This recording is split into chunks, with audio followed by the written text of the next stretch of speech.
Hello, everybody. I'm Mateo Moego, host of the Pillowtalk Podcast, and here I am today with my dad, and I am in my parents' bedroom filming this episode. So yeah, we just watched. First of all, sorry, how was your day going today? My day was average. Yes, average day. And I guess all of your watchers or listeners get to hear how similar our voices sound. Yes. So we just watched the Canucks win their third game in a row for the first time since the first week in November. We did. Yes, and we have season tickets, so we have seen them lose a lot in person. Yeah, I've seen them lose for over 45 years. That's what I was going to ask. To fame. Will they ever win a cup, or are they a cursed franchise? Yeah, I think they're a cursed franchise. Because it's been over 50 years and no cups, 3 finals appearances. Yeah, there are certain teams in certain sports that I don't think will ever hoist it. Yes. And after what I saw against the New York Islanders and then the Bruins and the Rangers, it's too much. Yes. They can't do it. And currently the entire team is in turmoil. The team is in turmoil, yes. We have some really great players. But somehow we can never make it click. No, it's very unfortunate. And the media is quite bad in terms of just over dramatizing. It's Vancouver. The expectations are so high, even though we've never reached the top. That's the irony, I think. Yes. And it's very similar between the Canucks and the Minnesota Vikings for never having won, despite long histories. Well, I know. You got me back into football. I used to watch a lot of sports when I was bartending. Yes. And I do like to watch football, but was disappointed for you. But yeah. Yes. And for the Canucks, would you say that Quinn Hughes is the most talented player in the entire franchise's history? Yeah, I would say easily. So consistent. Every time you look and check the stats on a game, it's 2 points. I checked his numbers tonight. I was expecting him to be a 2-point game player, but not quite yet. He'll get there. I mean, he's young, right? 25? Yeah, 25. He drafted 2018 draft. I like that guy because he's a quiet leader. He leads by just doing it. Yes, exactly. Yeah. No noise, no drama. What's the best game we've ever been to? Oh, God. We lost all 3 playoff games we went to last year. Yeah, I mean, I've been to so many games, I can't even remember. I think it's just when you win one, which is, why does it feel so rare? I know. I don't know. This year they've been one of the worst home teams, so we've barely seen them win. Yeah. The last game we went to on Saturday against Washington was the first win I've seen since December. Yeah, that was a good one. I know we won. But I think the most memorable part of that game was the Washington goalie on his way to the bench, reversing, diving back, flying full stretch catch. I was on the ferry the other day, I think yesterday, and or 2 days ago, and the guys on the ferry were talking about it. Just amazing. Yeah. Well, it was very reminiscent of a Ryan Miller save many years ago. Yeah, I remember against that. the Red Wings. Yeah. Where he absolutely dove across to get the puck. Yeah. And got a standing ovation from the crowd, which is somewhat similar to. It's good times. Yes. We have went to Maui 13 years.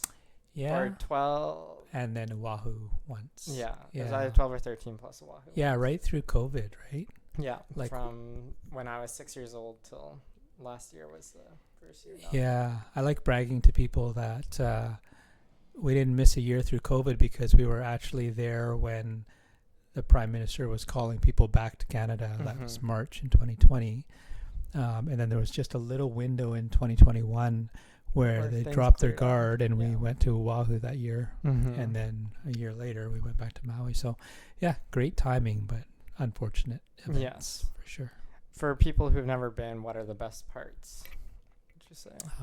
I know there's so many parts that we go to every year. Yeah, that's our family place, right? So it's not so much the parts, although they are beautiful, breathtaking, but it's who you go with. And so it's kind of where we grew up, right? Exactly. It's like our little second cabin.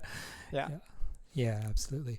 But, we go to West Maui every year, and Kanapali is our spot, which is right next to Lahaina. So a little bit sad when we think about it now, and hopefully we'll get back there soon. And we were there about a month or so. We were there 3 weeks before the fire, before the wildfires, And it's crazy now because it was so impactful and unbelievable.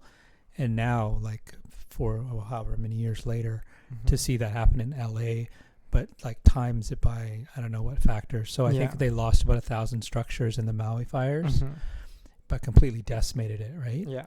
And LA, I think they're over like 10,000 or something. So the order of magnitude is enormous. It's very sad. Yeah, it's very, very sad. Yeah. Yeah, it's a very beautiful place, obviously. Yeah, I love the beach, as you know. The beaches are very nice. Going out to swim in the ocean and the snorkeling and the fish and the wildlife and the birds and all the animals. I mean, there's photos of all the animals behind us right here. I'm the photographer. Yes. Yeah. Do you have a favorite animal? Do I have a favorite photographer or favorite animal? Favorite animal to photograph? Well, I'm a bird nerd, so it would be birds. Yes. I think there's, and they're easier to find than whales. We've got a few whales and geckos and things here, but turtles and that. But yeah, I just love birds. Yeah. And do you have a favorite photographer as well?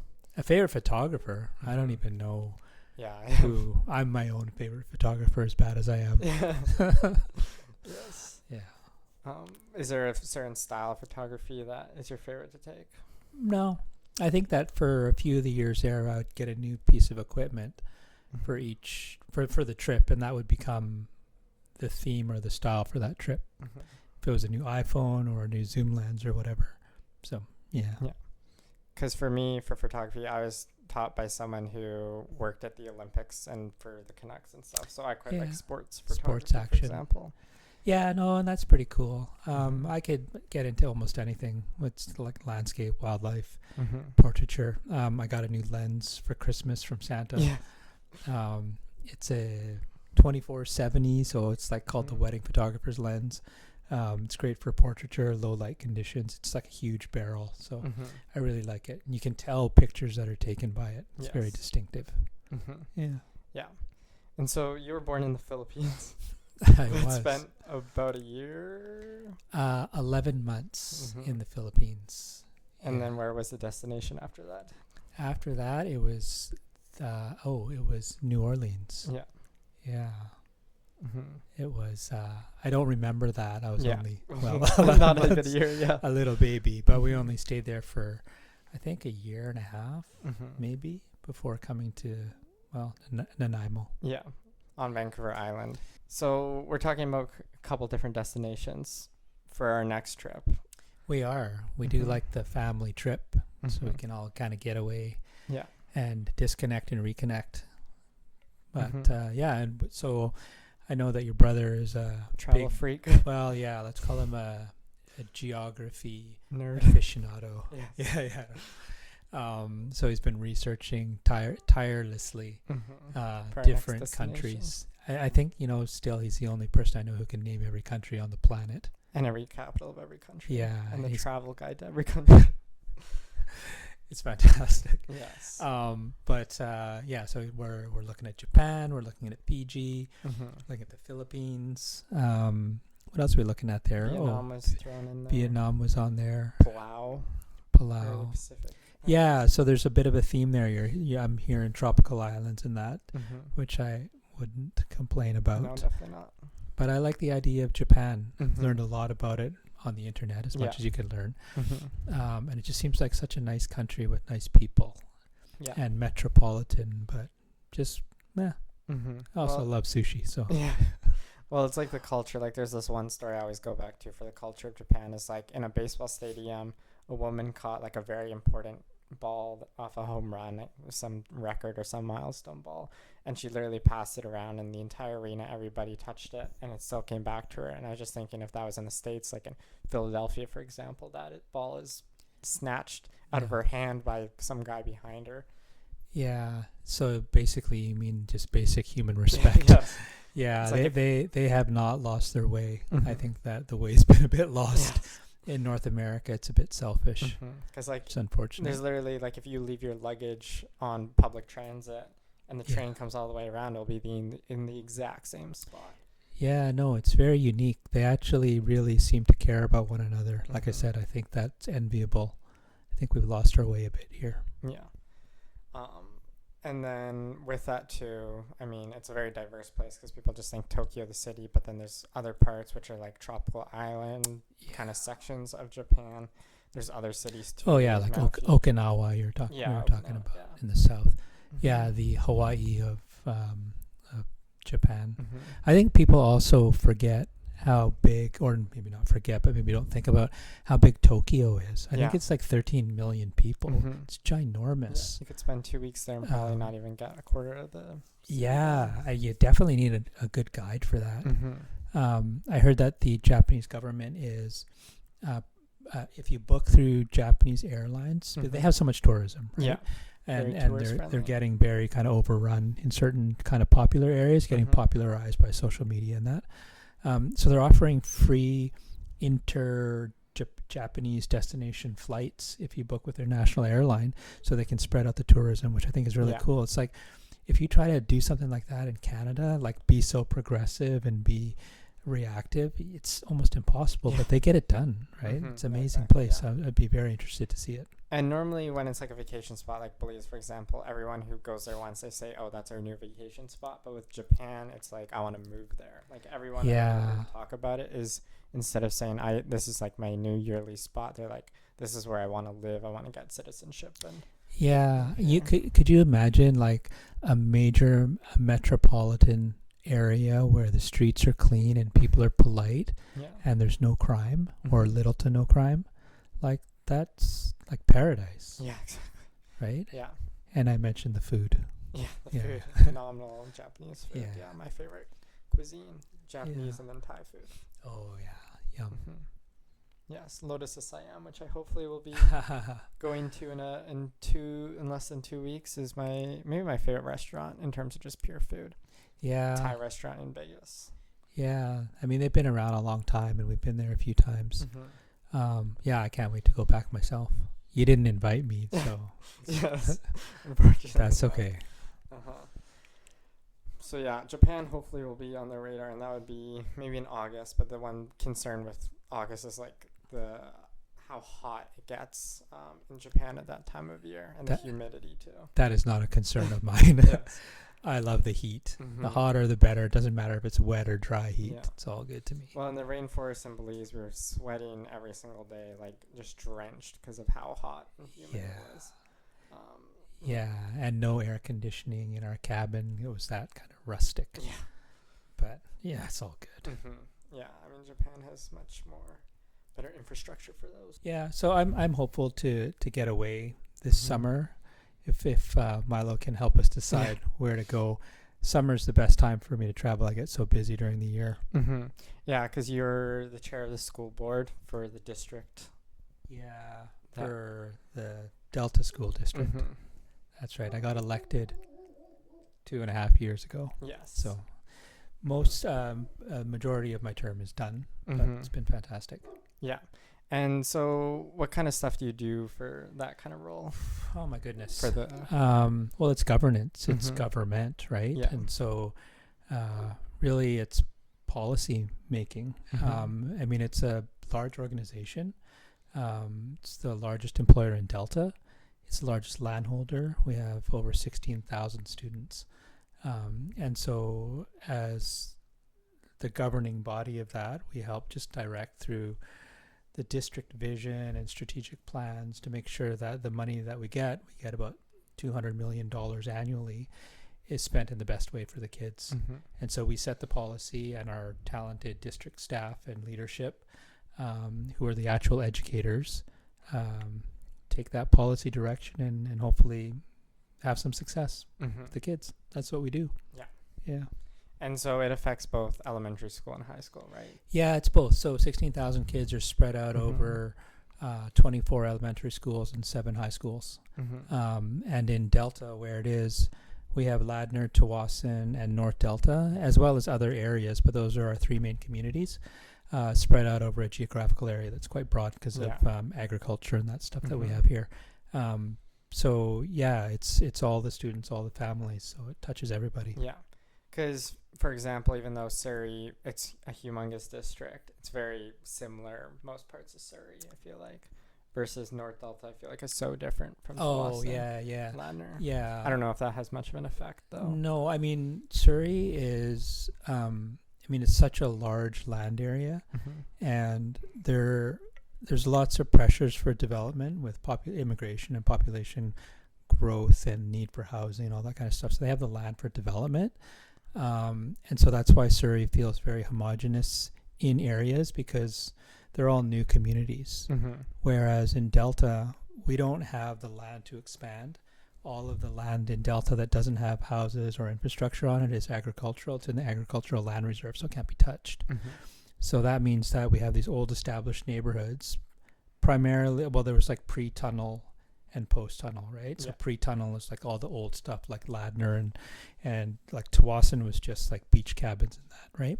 But after they did the tunnel, there was new tracts of development in the 70s and 80s that makes up most of the housing that we see.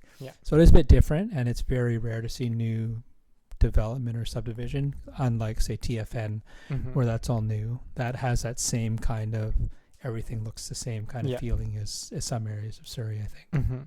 Yeah, but from a school perspective, what it does is it makes it very difficult for the Surrey trustees to do any planning, because it's so erratic with the movement of students and the shifting of where people live, and then trying to manage limited resources and project into the future. It's very difficult for them. They're in the news a lot. Yeah, definitely. We are not. Yeah, which is a good thing. It is a good thing. I feel like for any government that isn't silencing any government body, it's always good to not be in the news. Yeah, I mean, unfortunately, people are drawn to news stories that they're not always drawn to the good news stories, unfortunately.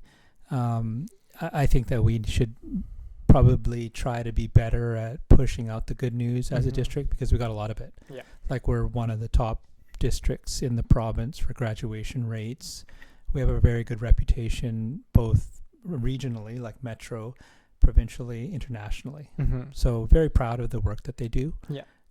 Just to be a part of it. But well, it's like part of the, like at the start of my like news and media training, one of the first things you learn, like, and they use the airport example, is you never report on the thousands of planes, millions of planes that land successfully every day, because that's not interesting to people. It's not a unique thing, but you always are going to report on the one plane crash that happens. Yeah, unfortunately, there's human tragedy and suffering in that case, and with schools, you hear about things in the news when something bad happens to a child, or if they're hurt or something like that, and that's unfortunate. Like recently, there was a story out of Vancouver where the board of trustees there are working on getting AEDs, so the auto defibrillators, in all the classes. And it's a big news story. We already have them. We actually just put our staff through training to use them, but it never hit the news, right? It's just different. And so, it's just a bit of a different expectation. For them, it's a win in Vancouver, because they're like, hey, look what we're putting forward this motion. We're going to get staff to work on it, and we'll get them in the classrooms and protect kids and protect staff, right? It kind of, I guess, quietly made its way into our facilities with not much fanfare. So. And you were talking previously about like subdivisions and stuff. Does that tie into being an architect at all? Yeah, that's my other life. I got a couple lives. Couple. Development is, I would say architecture is part of development and vice versa. Architects are we're a generalist, so we know a lot about everything, or at least some of us do. We try our best to know a lot about everything. And the thing is, like, under my purview, like, we do a lot of pre-development work, so subdivisions and things. So we have to know everything from, what shapes cities, so official community plans, transportation plans, infrastructure requirements, what it takes to make developments, all the way through to the nitty-gritty details of, what kind of drywall is behind us and how deep the screws go into the wood to meet the code requirements. So it's a very broad-based piece that we have to have a really fairly good understanding, so we can talk with some authority on, because people rely on us Yeah. for that information, right? Exactly. Yeah. Yeah. And for you, one big trend that's been happening in the last couple of years for you specifically is doing a lot of daycares. Yeah. Yeah. I mean, and that's primarily coming out of market need. It's and there's different programs at different levels of government where they're incentivizing people to create spaces. Mm-hmm. So it's very much in vogue now with the municipalities to, have their kind of childcare needs studied and turn into action plans. So there's a great drive in the municipalities Mm-hmm. to increase the supply. And of course, there's all of the business folks and people who are already involved in childcare who want to get into it because it's potentially lucrative. Yeah. And I have the benefit as an architect of being required. Mm-hmm. So it's, with architects, we're at an advantage in Mhm. BC. I think in BC, there's about 5 million, over 5 million people. Yeah. That sounds There's only 2,000 architects for Mhm. 5 million people. Yeah. And of the 2,000 architects, about 1,000 work for the other 1,000. So there's only Mhm. really 1,000 choices Yeah. for people. And everything other than small buildings, like a house like Mhm. this, generally requires an architect. Yeah. And so we're a bit of a lock, right? So when it comes to childcare, architects are required because that falls under a fire and life safety area under the code where you simply need someone to take professional responsibility for it. And that's what we do. Mm-hmm. But it's neat. Yeah. Because, people go to City Hall and they want to open a daycare, and the first thing Mhm. they say at City Hall is go find yourself an architect. Yeah. So yeah, it's definitely turned into a bit of a niche Mm-hmm. for me. I think I have right now probably at least 20 childcare facilities, daycares that are active in our books Mhm. in all kind of states from beginning to under construction. Yeah. Yeah, and all over the place. Mm-hmm. Like it's crazy. Like at nearly every city in the Lower Mainland, we've got one or two Yeah. that are going on. So Mm-hmm. yeah, it's fun. Yeah, and that's the thing too, is like it's very different when you're doing it like on the island, for example, versus Yeah, well, the way it works with childcare, so the code Mhm. is the same regardless of okay. where you are, except for Vancouver because of Mhm. their charter. They've got their own building code. They call it a bylaw. But with childcare, it's regulated by the health authorities. Mm-hmm. So in Vancouver Island, it's Vancouver Island Health Authority. Here it's Fraser Health, and we've got Vancouver Coastal Health. We've got Mhm. Interior Health and Northern. Now, all of them have the same regulations coming out of the province, but each one of them has some level of uniqueness and customization in their delivery of the Yeah. requirements. Mm-hmm. So yeah, it varies from Mhm. place to place, but there is some consistency. Yeah.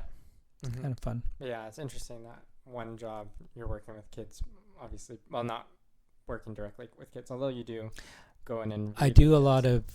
of, it's like, wouldn't call it volunteerism. It's more Mhm. like outreach. Yeah. Going into schools and opening playgrounds and reading on reading days and going Mhm. to assemblies and that kind of stuff. Mhm. But one of the things that happened recently is that the Ministry of Education became the Ministry of Education and Childcare. And that's why, I think it's out of our 24 elementary schools, 18 of them have childcare facilities before and Mhm. after school, and some daycare, some Yeah. childcare. So, yeah, it's all kind of linked. Yeah, it's all Yeah. kind of connected in some various ways. Yeah. So I don't do anything in Delta. No, I'm just kidding. One always has to be mindful of conflicts of interest. Yeah, Right. sure. And so, yeah, it's easy enough because the schools are very separate and we don't really do that type of Mhm. childcare. It's more private facilities. Mm-hmm. What's the coolest company you've done work for? Because I know, for example, you did a Burger King and then had free Whoppers for you. Yeah, the free Whopper card. Uh-huh. I've been doing this now for, over 25 years. Mm-hmm. And I would say that I've probably done about anywhere between 800 and 1,000 projects. Mm-hmm. And that's, between residential, small as a house to as big as an apartment building, Mm-hmm. commercial, as small as a restaurant to as big as a shopping mall. I've done so many projects that there's no longer really a favorite of anything. Yeah. It's just work in a way Mhm. and in a particular service that we're providing. But it is kind of fun to have a hand in things that people know about. Mm-hmm. Like, like when I think we did 12 of the Brown Social House restaurants. Mm-hmm. And that's something that people can say, oh yeah, I've been to Brown's, or I've been to White Spot, Mm-hmm. or I've been to Burger King, or what else have we done there? We've done, and Boston Pizza, and quite a number of those brand name restaurants we've worked on.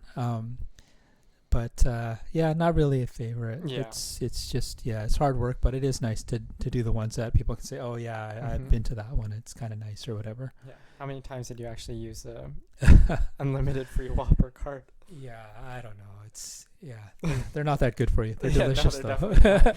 No, definitely not. Yeah. So we just finished one in Vancouver downtown, and we've got 2 on the island. So one near Victoria, one in Nanaimo. Mm-hmm. Yeah. Because I think I've had Burger King probably maximum 5 times in my life. At the airport in Maui. Yeah. Yeah. That, and then I think once in Seattle or somewhere. Yeah. No, I love a Whopper. Mm-hmm. Double Whopper with cheese. Their onion rings are pretty good at Burger King. Yeah. All the old school kind of fast food is nostalgic to me. I like it. Mm-hmm. Yeah. Do you have a favorite fast food place? Oh, I know we really don't eat God. much at all, but Yeah, no, I can probably name a favorite sandwich from each fast food place, but I don't have a favorite. I don't have a go-to. Same. Yeah. No go-to. And I probably would have when I was younger, but it's not good for my heart and other organs.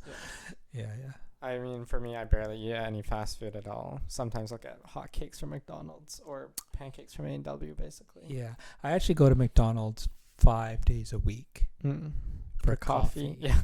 Ever since they made it like $1.50 for a large or $1.75, it's actually cheaper for me to go and get a fresh, huge cup of coffee than use one of those little Keurig pods or Nespresso pods that we have on a cup by cup basis. It's cheaper. So once they did that, I only have coffee from time to time at the office. Do you ever do the like Monopoly peel and win things? Oh yeah, I'm on the app. Oh yeah. I get the points, so I get freebies. Yeah, because I was gonna say if you're having that much coffee, they have a lot of reward systems. Yeah, I think essentially it's like 10%. Yeah. And then like I got an ice cream cone on reward the other day. Was it the ice cream cone? It wasn't that ice cream cone. That was a humongous ice cream cone.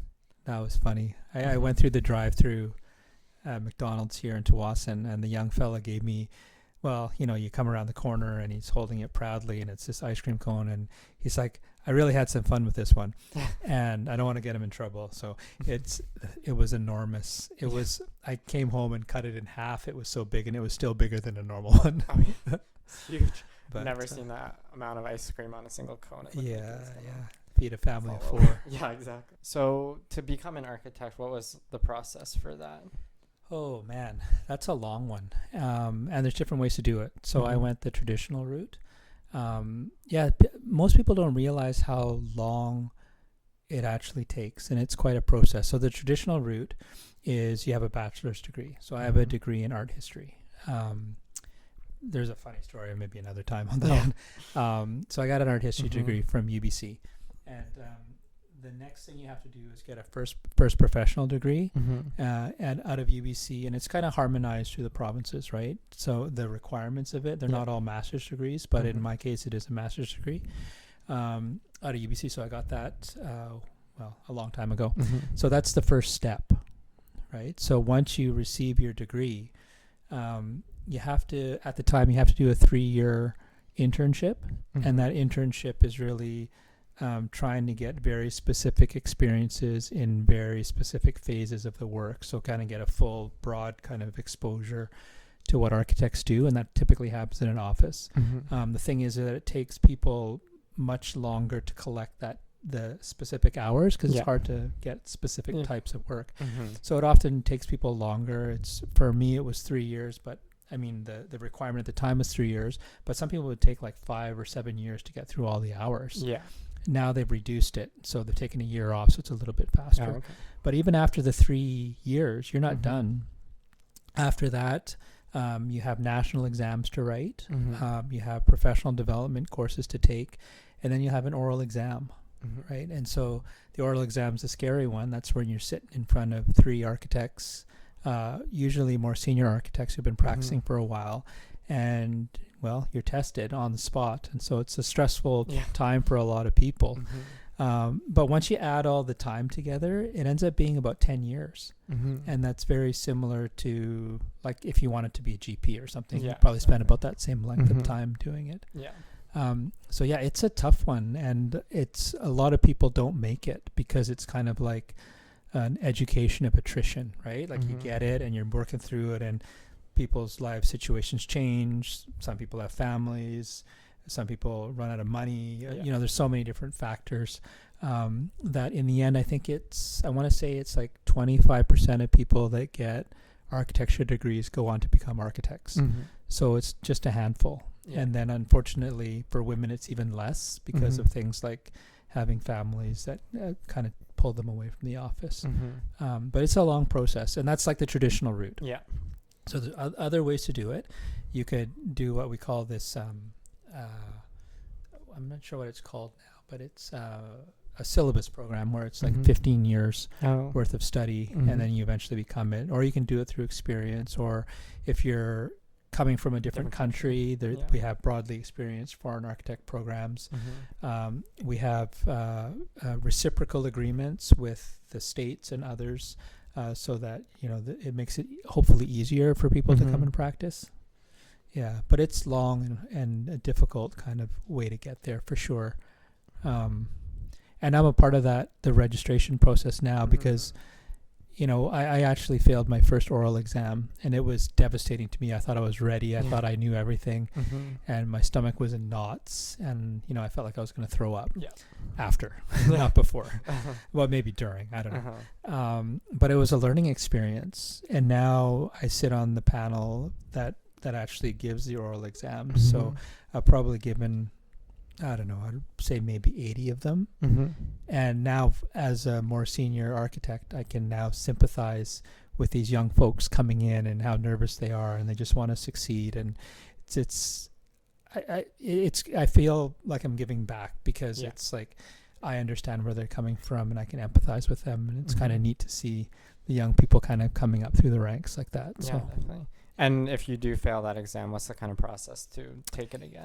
Is there like just a wait period? Yeah, and it's kind of changed a little bit. And so it is a bit of a wait, but really I think we do it twice a year, lifts of them in twice a year.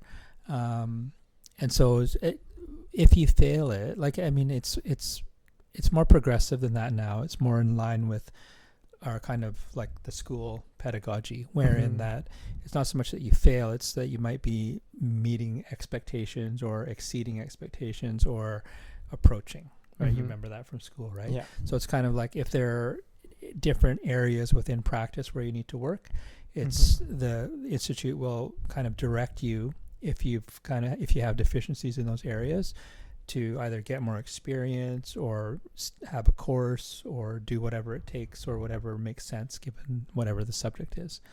And then if you just do that, sometimes you come back for a full oral exam. Sometimes you just go back to talk about what you've done. So it's getting more progressive and not so much pass or fail. It's hard on people that way. Yeah, and those kinds of tests are always very stressful. It reminds me of, like a driving test, for example. Where it's just for sure extreme. Feels like there's a lot of pressure because it's a big. Yeah, and I would say that, like, you know, because I do it every day and literally get dropped into scenarios where you have to be the leader. You're under pressure. It's not dissimilar to things like driving, right?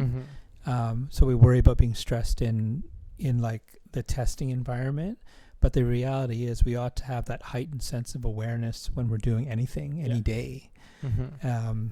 So yeah, testing is definitely not for everybody, but I think it's necessary. You need to see how people are going to react when the pressure's on. Yeah, in stressful circumstances, Yeah. And when it's in BC, what part, like, when during the schooling do you learn like the specific BC bylaws for cities? You don't. That's an excellent question.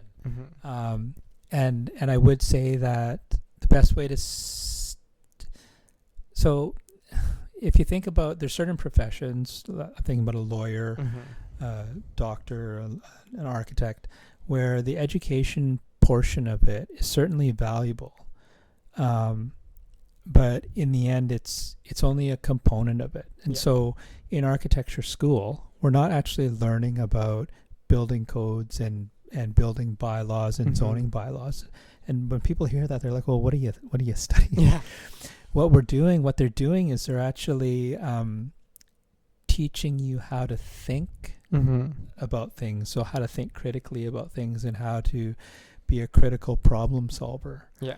And that's done through a series of different like design studios and stuff like that, where you're given complex problems and using the idea about environments and experiencing environments and trying to solve it that way. You know, the young people coming out of architecture school, you know, I was one of them. I've been there. They know nothing about building and construction, nothing at all. But that's not what they're there for, right? There's that internship after where you're exposed to all of the particulars about BC, about life safety. And even then, because I've been a mentor, that's part of the requirement too, for registration, is you need a mentor to help guide you through the whole process, your 7 or whatever year process it is. So as a mentor, getting my mentees prepared for the oral exam, seeing how much they don't know after approximately 3 years of being in practice in the field is still surprising to me. So you come out of school, not a lot of knowledge on that stuff, if any, and then you go through the internship and you're still very much on the surface. And that's why I'm convinced that they call it practice, architectural practice, or law practice. It's any of these professions wherein you never stop learning. You're always practicing. Yeah. I know that's not the technical definition, but for me, it helps me to kind of understand why someone who's qualified as an architect, say they're a 5-year architect, there's so much for them to learn in their next 5 years. Yeah. Now, I've been doing it for, like I said, 25 years in the sector. And I still have so much more to learn. And that's the cool thing. So there's some professions that have continuing education requirements. Architects is one of them.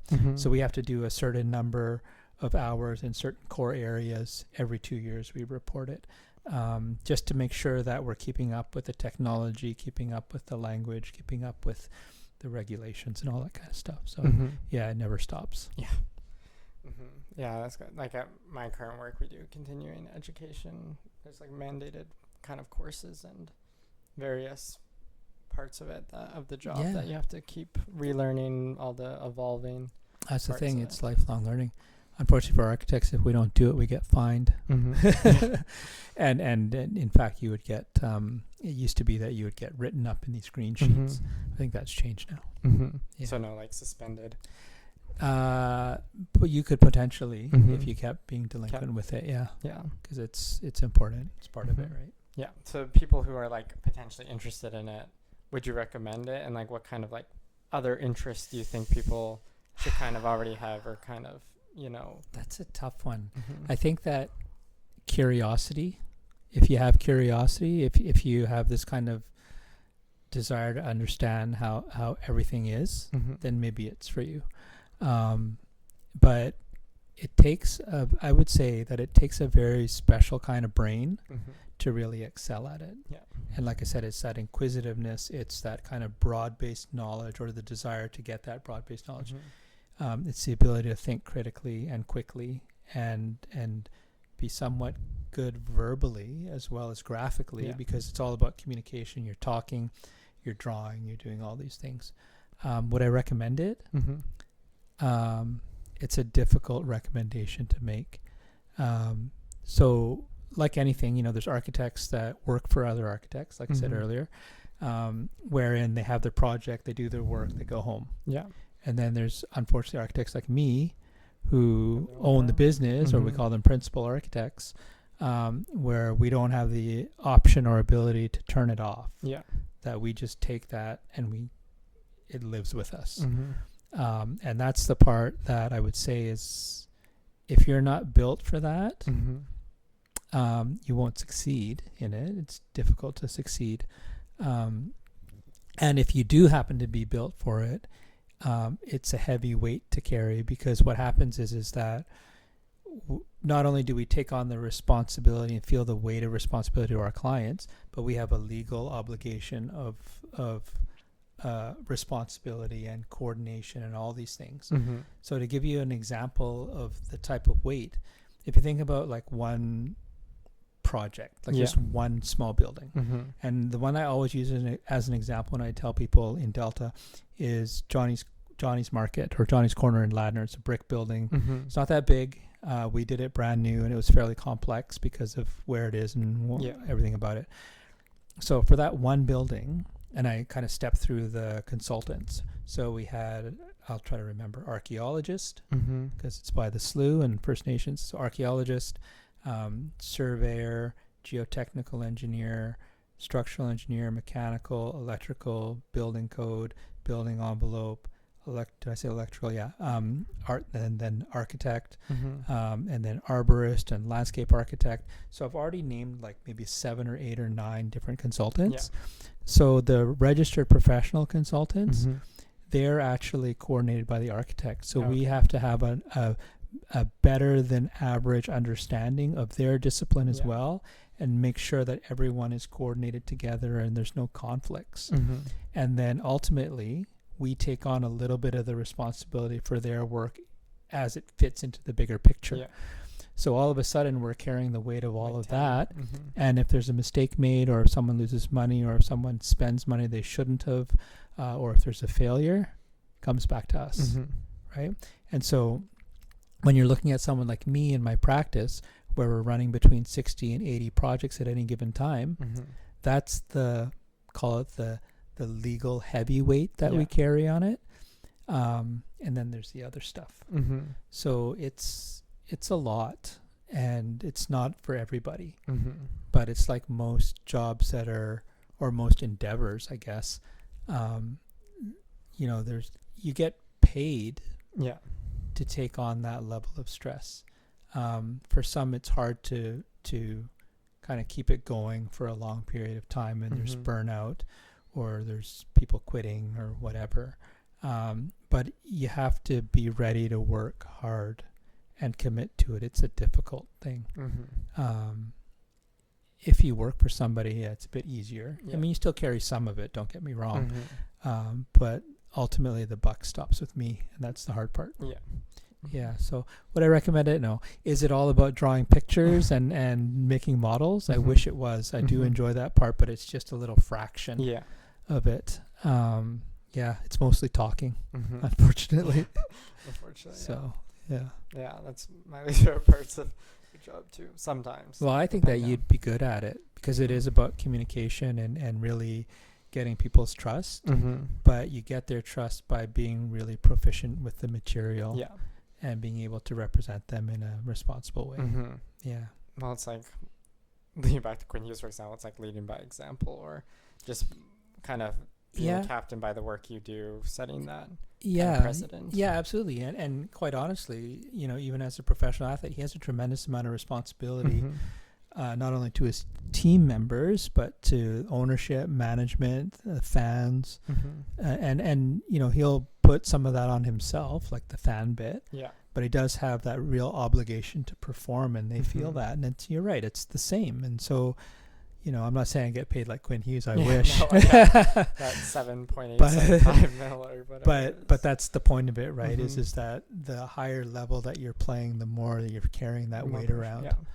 I don't envy them. There's a lot of pressure, because they're young guys, right? Like, if I was juggling $7 million and 50,000, 100,000 fans or whatever, and management expectations and a whole team of men.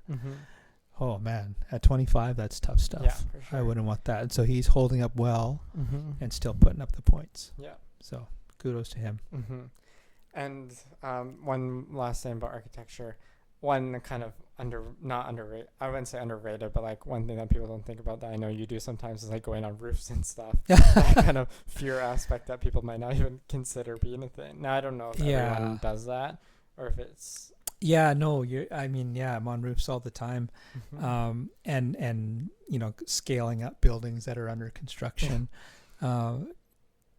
Yeah, it's it's not my favorite, but it's not like, like sometimes like when people are on roofs, they like if it's a sloped roof, they're like they're gonna fall. They're leaning over and they're just kind of hands on the roof and they're literally crawling. Yeah. But then you got to think to yourself, like if you're at the park and you're just on a slight hill, when was the last time you just randomly fell over? You don't, right? Very true. But it is scary. The wind's blowing and the fall is far. But the reality is that you don't really fall down in life very often. Yes. Right? You might get body checked, but that's in sports, right? But generally speaking, hopefully you don't have just random tumbles. Yes. And so there's that. Much more realistic that you would, trip and fall up like on the stairs versus just a slide. Yeah, definitely. Which even that is rare. Definitely. And on active construction sites, just for all those that are taking notes, there are safety requirements and safety briefings that we have to have when we go on bigger sites, where we've got our high-vis vests, our eye protection, our feet protection. We sign the waivers. We have instructions, when the air horn sounds, certain things happen. So there's definitely kind of work safe requirements around that. And it's ultimately the contractor's responsibility to keep consultants like us safe on site. So they're not going to put us in those situations. However, sometimes I find myself on roofs without, they can only prepare so much. They're not going to like roll out the red carpet for you or anything like that. But you always try to stay safe. And for me, if I have an employee up there with me, that's what makes me nervous, right? Because I'll take my own life into my own hands, but I don't want anyone that works for me or with me to be in a position where they're like literally rolling off a roof or something like that. That's not good. So just to sandwich the episode, so we started with hockey and then we went to travel and then your school board and then architecture, but we'll sandwich it back at the start just to kind of recap some of the Canucks stuff, just because it's current events happening. I can talk about the Canucks all day long. So Jim Rutherford, who is an old man at this point. Hey, I'm an old man. Watch it. He's a very old man. Okay. Yeah. He talked way too much, in my opinion, to the media about the situation. That was weird. I've just never seen he's the president of hockey operations now. Yeah. I've never seen someone like address that there's like a locker room beef really in between two players. He went outside of the rules of engagement. It was kind of strange. Yeah, because that's kind of a thing you handle in the locker room. Yeah, and you don't, in my opinion, you don't really want to. You're still all a part of the team, including the management. Yeah, including hockey ops, and as far as I'm concerned, when we're talking about teams, in that context, you're talking about families. Yes. Right, and you keep your family stuff in the family, and you present to the world as such. If you want to make a move and do a trade or do whatever, then that is not stuff that needs to be aired out. You just do that. You manage your house. You do what you got to do. Very strange to call people out to publicly air stuff. I didn't understand that. And especially after it was our two probably best wins of the season. Yeah. Back to back. It's like I understood it maybe a week or two ago, but still I don't. Especially in the NHL, which is generally a pretty dramaless league compared to like the NBA. Well, it's demoralizing to the players because, they're professionals. They're trying their best for the most part. Yeah. And they understand the effects of not performing, right? Like it's serious stuff. Yeah. For them and their livelihoods. Really, they can only play until their mid-30s and then they got to figure out what they're going to do with the rest of their lives. So they might make a few million now, but you got to spread that out over decades. Right, so it's deadly serious to them, and I didn't really understand that. Yeah, because even like in the NBA right now, there's a player, Jimmy Butler, who is the best player on the Miami Heat, but he missed a team meeting and was suspended for like 7 games by the team, and then he missed a team plane and is suspended indefinitely. Yeah, but it's like even with that almost public suspensions, the owners or the hockey operations team isn't like commenting and saying on the issues in the locker room. Yeah, I still think you have to stand behind them because they are your selection now, right? You can't be poisoning the pot or whatever. Especially when it's our two best forwards. It's not like it's just fourth liners. Yeah, it's a strange one. And Vancouver is such a hockey market, right? It's Mhm. like people are so focused on it. Well, like especially, I mean, it's a bandwagon hockey market too, right? Yeah. But it's still, it's Canadian market. So Yeah. you know that there's going to be a lot of talk. You know, there's going to be a lot of people listening and reading about. And yeah, disappointing. Yeah. Yeah. And even just from like the actual like business transactional side, as soon as you like, I know it was kind of reported on the issues, but as soon as you open your mouth and say it's this big of a problem and it's not going to be repaired, instantly their leverage just is out the drain. You've tipped your hand. Yeah. And Yeah, just- everything about it was strange. yeah.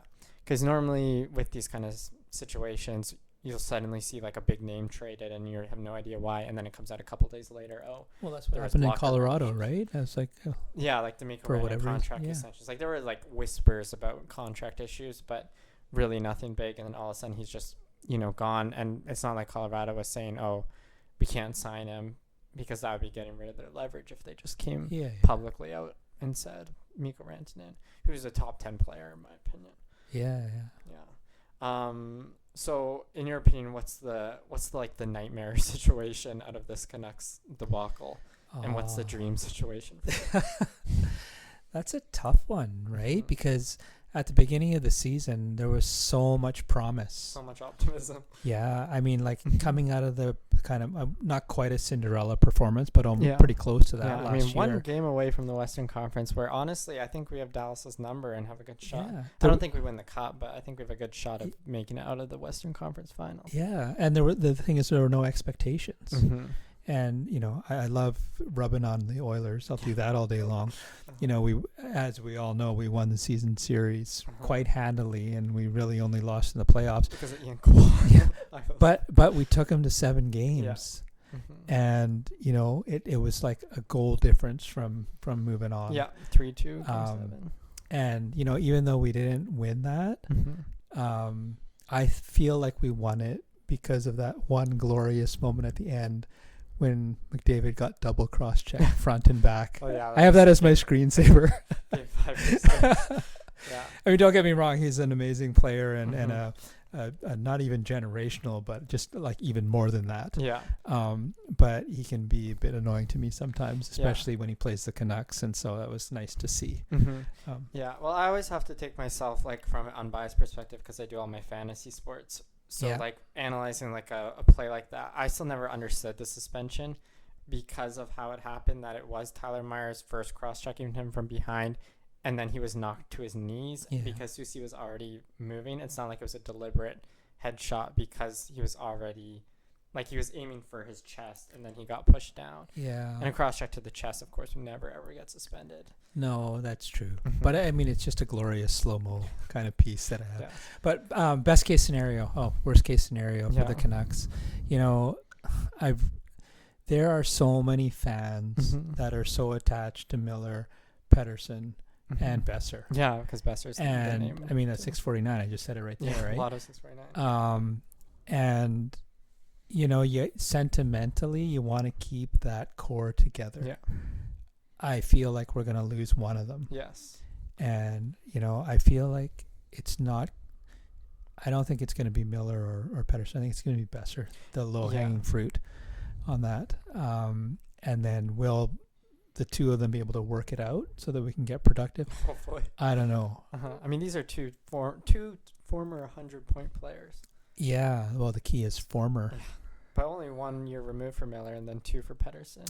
Yeah. I mean, I've seen so many changes particularly with Miller. Yeah. I used to get defensive game. Yeah, I just used to have a real great feeling when he jumped on the ice. You knew he was going to win the draw. You knew he was going to be intense. You knew he was going to battle. Yeah. And I feel like even watching that, even though we won in the third, I saw him give up twice. Once coughed it up for a near breakaway, and just kind of swiped at it. Yeah. Like that's not the Miller that I saw last year. That's not like the killer instinct that we so rarely get in Vancouver. And then Pettersson, like early on, I still felt like he was, like when you get hit and then you're always looking over your shoulder. I feel like that something happened to him at the end of last year. Yeah. And it just got to him and it took away his mojo a bit. I'd love if he'd find it again because he's so exciting. He's more exciting than Miller. Miller's a grinder. He like he works hard. But Pettersson, when he's on, he's like so talented. It's magic. Yeah. Right? Like his wispy little one-timers. Yeah. That, they might not be hard, but they're perfectly placed. Although he has one of the hardest shots in the league as well. That is true. I mean, he's an all-arounder. Yeah. But I should say that one thing that he's improved on this year is his defensive game. Oh. Like, unbelievable. Like, you're seeing him not only blocking shots, but, protecting or actually getting the puck back or stealing it back. Yeah. And, he's been really strong. And that's the one main argument for me, that if it comes down to one or the other, keep Pettersson, because one, he's younger. That JT Miller contract by year even 5 is going to be a bad contract, versus Pettersson's should be in his prime right now, obviously off year, but hopefully he can bounce back. I do think it's Besser who will be gone. I love Besser. He's one of my very favorite players of all time. Some of my favorite moments, just as a human and a player. Love him, but he wants $8 million, and he's struggled a bit to produce on his own since all of his injury issues. So he had 40 goals last year, right? But like the thing with his 40 goals is like a lot of those plays were highly generated by Miller and Pettersson. Yeah. And it's like, I mean, you look at it now this year, his scoring has went down tremendously. And it sucks because as a rookie, he was insane. Yeah. Well, I mean, I'm sure I hate to say it, but there'd be a lot of teams that would benefit from his scoring touch at the net, right? And he's also on an expiring contract too, so. Yeah. Yeah. So I do think it's going to be him, but, who knows, right? Yeah. Yeah. Because, like my dream scenario is to keep the core just for a fan perspective. Yeah. But as someone who wants to go into hockey management, that side of things, I definitely see certain moves. But it's just for Miller and Pettersson specifically, there's zero leverage. So I wouldn't make a move with either of them, especially when we're winning suddenly.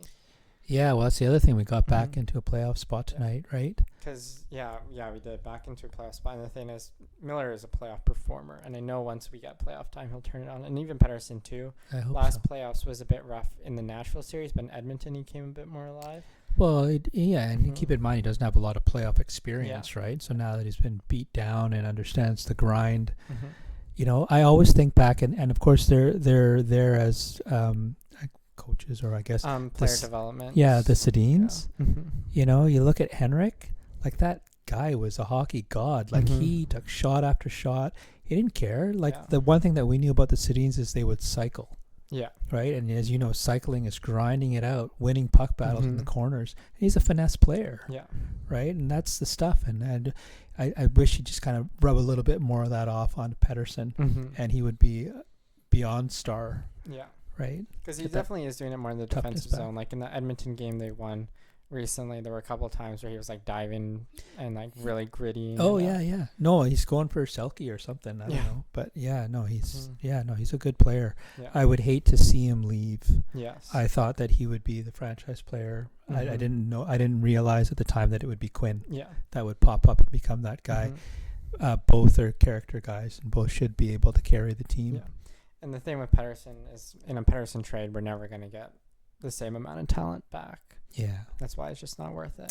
But like I said earlier with Quinn, it's thinking about Pettersson, there's so much pressure on him, right? Yeah. Like for the amount of money, and again, piling on the fans, the management, the teammates, everyone's relying on you. And these are young guys. Yeah, I mean, Pettersson's 2017 draft, so he's 25 as well, 26. Same, right? So these are just young fellas with a lot of pressure. Yeah. And just that Canadian market, like I'm sure Pettersson in a Buffalo market, which is the number one team is rumored to, he would perform a lot better because there isn't that pressure. Yeah, I think he'd make a lot more money too because of the taxes. Yeah, because the Canadian, and that's hard too, is just wanting players. And Vancouver was a destination recently because of their success last year, where players actually wanted to come. Oh, really? I think the main problem is just our defense is horrendous outside of Quinn Hughes. Yeah. Their MVP numbers by Quinn, there's a stat called expected goals percentage, which is basically like your chances when you're on the puck, like how much percentage is like the Canucks when Quinn Hughes, how much chances. Quinn Hughes off the ice, the Canucks are the worst team in the league, 33% control the play. Yeah. Which is lower than anybody else. It's quite drastic. Yeah, no. Like when he's got the puck, it's on a string, right? Like there's so many times we've seen him change direction, and the defender just falls down. You can't keep up. He's other level that way. Yeah. I definitely see hints of that brilliance in the skating with Garland because of his background. Yeah. But Quinn, his edges are just so best edges in the league. So sharp. I've never seen a player skate like Quinn, because there's been like fast players like Dylan Larkin or Pavel Bure and very, very talented, like Connor McDavid, extremely talented skater. But the edges is like the way Quinn skates. People don't know what to do with him. Like he'll be 3 feet from the blue line, and you think you got him cornered, and he'll spin around the other direction and ride the line, and then go in for a wrist shot and score. The guy's amazing. Exactly. Yeah. It's we're very lucky to be able to watch the most talented player in Canucks history. Yeah, that's something that'll make the season worth it. Yeah, I hate to be wasting. I feel bad for him.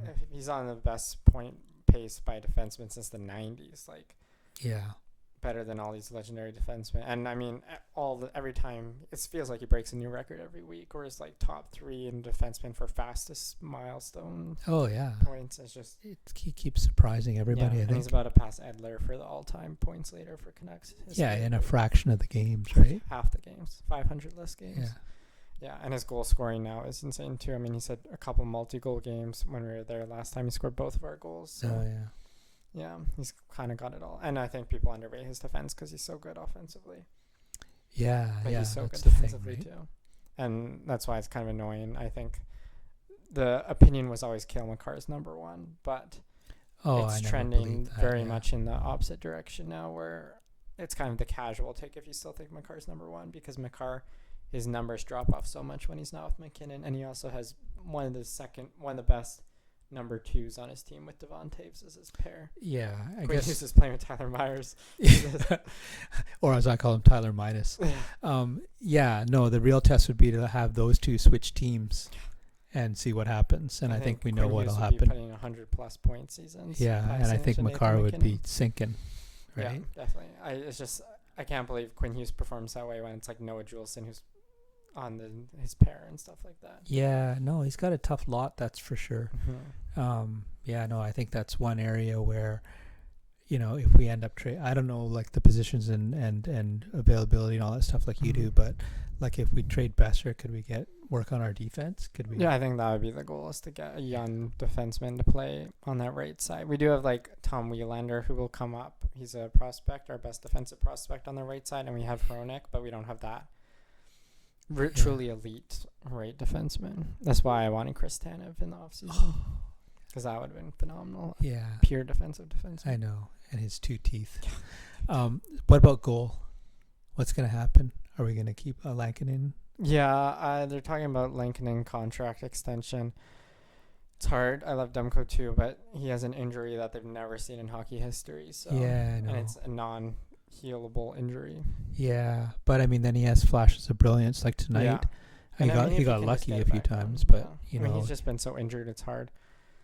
His contract's a good contract, but if you're only playing 30 games should be a 60-game starter. Yeah. So I don't know. We seem to get lucky with our backups in Vancouver. Well, we do have the best goaltending coach in the league, although he's been moved to a different position now. Oh. But I mean, the amount of phenomenal goalies that have come out of our system were like, oh yeah, absolutely, completely different goalies in Vancouver versus out of Vancouver. It's like Markstrom's career ascended when he was with the Canucks. Yeah, Corey Schneids. Yeah, even Luongo was a lot better with Vancouver. Hall of Famer, right? Yeah, Ian Clark is just. I guess he wasn't with the Canucks during Luongo's time. I think that was Glenn Hanlon. Yeah, that would have been Glenn Hanlon. Yeah, who I used to watch play. Yeah.